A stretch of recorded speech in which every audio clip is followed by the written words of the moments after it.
Good morning, everyone. Welcome to W Sports Insider. Today I have with me a special guest, Mr. Saunders. Hello, Brandon. How you doing? I'm doing good. Thanks for having me. Okay, so what everyone wants to know is, what was your career goal growing up?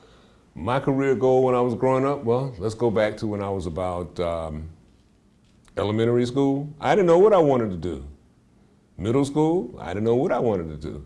High school, well, I knew I was a musician. You know, I played piano, played trombone, plus I played basketball a whole lot.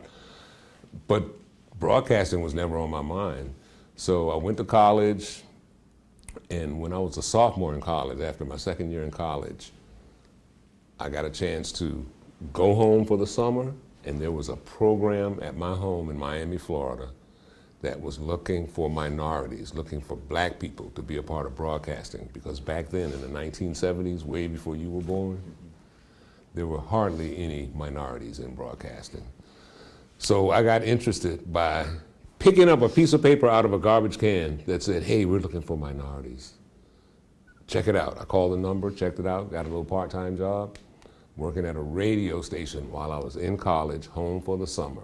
Then I came back to college from summer break, and I was a DJ on the radio station. Then a couple of years later, I graduated from college, and I decided that I was going to follow up on broadcasting. So it really started while I was in the middle of college. I just happened to have a summer job working at a radio station. And I wasn't on the air. My first broadcasting job, I was like loading up tapes for a radio station to play beautiful music on the airwaves. So I was the guy on weekends that just loaded up the tapes that made the radio station go. And that's how it happened. Radio eventually led to TV, and TV, it eventually brought me to Baltimore, Maryland, where I've been for 25 years now. So that's how I got into it. So, how did you become the sports anchor for WJZ? Well, there was a guy that used to work at WJZ that knew me years ago named John Buren. Used to be a sportscaster here. And John contacted me when I was working in Memphis, Tennessee.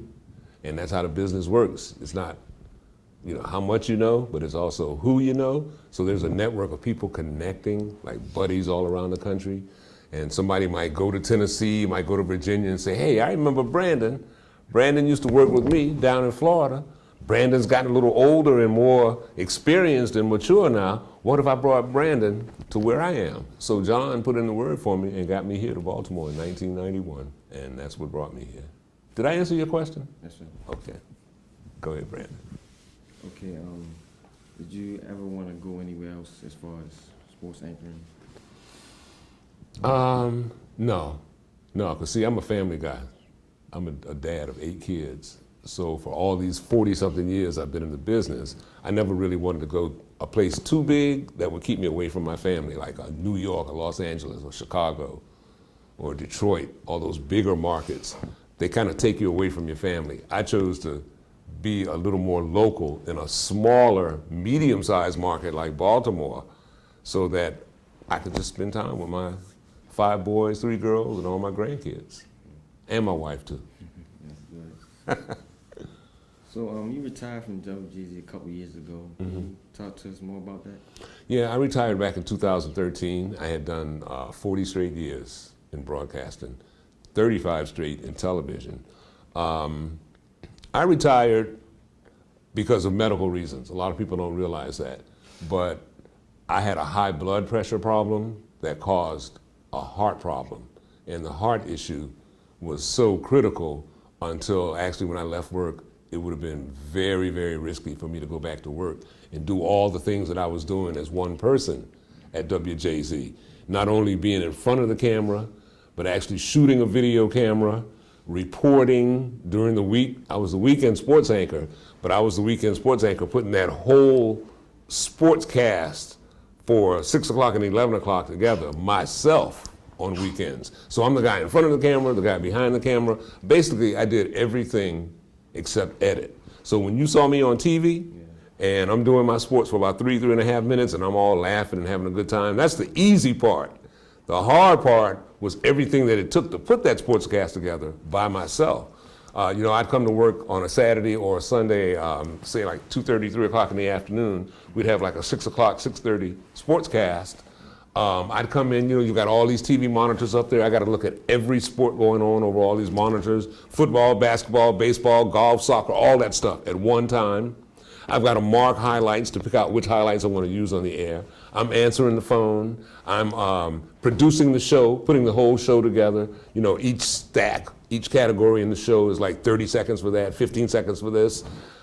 Dealing with other stations that need video from Baltimore because something big is happening, or me dealing with another station from another market. These are just some of the duties I had to do at one time. You had to be very diverse. But actually, I had never really been sick a day in my life, my whole career, nothing major, until just before I retired. And I just got very sick, and it was just a choice that either you continue this career and probably die real soon if you keep this up, because the stress level is great, or you retire and you take it easy and then help pass the torch to young men like you. That's how it works. So what are you doing today? Today I'm doing a whole lot. Sometimes I think I'm more busy in retirement than I was working at the station, but that's not true. And working at the station was a grind. You know, that was a grind. That was hard. Loved it, wouldn't trade it, but nowadays I am more involved in running my business. My wife and I have a business called the Baltimore Academy of Sports and Entertainment, BASE, and what we do is come to schools like yours, especially Douglas with Dr. Patterson. This is our base at Douglas High School. All the state-of-the-art equipment you have here, and what we do is work with students like yourself, one-on-one, to teach you how to talk, how to look right at that camera and speak and reach your full potential. And right now I see a real shy young man, kind of introverted, but I think by the end of the school year, you're going to be a different Brandon once we work with you, once BASE works with you. So that's one thing we do. That's the main thing I do, work with youngsters, especially in the Baltimore City school system. We also work over at Digital Harbor, Augustus Fell Savage, but this is our baby right here, and Dr. Lynn Patterson is our sister. We're really appreciative of everything here. I also am a member of the Baltimore Rotary Club, the little pin right there. We do a lot of community service as far as giving money to organizations to help youngsters throughout Baltimore. I'm also a part of different organizations. One is something called Regeneration Nation, where we're getting ready to put a basketball game together on the first anniversary of the Freddie Gray unrest. It'll be April 16th of this year, and it's called Shooting for Peace. Shooting for Peace. Coppin State University, that's another thing. So I'm just involved in the community. So in between working my company with my wife, Bobby, being a part of the Rotary Club, you know, working with students, and there's some other things, there's so much I can't even think about it right now. I'm working with Ray Lewis on a venture that he has going to help empower the black community, to show us the strengths that we have where we can garner our own money and have our own economic strength. Not being prejudiced against anybody, but just reaching our full potential as black people to do what we've never really done in this country. So Ray is really strong with that. So there are a lot of things going on as far as bringing Baltimore back on the map, and I'm involved in various committees to see that we can rise from the ashes of what went down about 10 months ago, right down the street from here. That's what I'm doing, trying to make it a better world. Very nice. Thank you, Mr. Saunders, for joining us. Thank you for having me, Brandon. I appreciate it. Well, that's it for us here today at Douglas Sports Insider. Have a blessed day and enjoy the rest of your week.